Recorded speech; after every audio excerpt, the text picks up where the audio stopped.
Hey guys, welcome back to another tech tip and guide video. In today's video, I'll show you how you can create a Tinder account.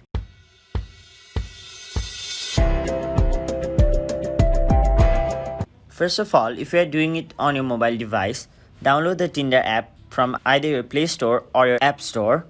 And once you've downloaded the app, open it. Then tap on Create Account.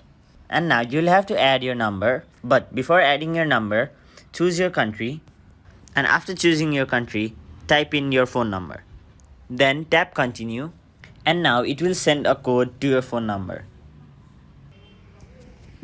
Now as you can see, the message has appeared. So type in the code. After entering the code, tap Continue. And it will ask you to enable your location, otherwise you won't be able to use Tinder. So tap on Allow Location, and there you have it.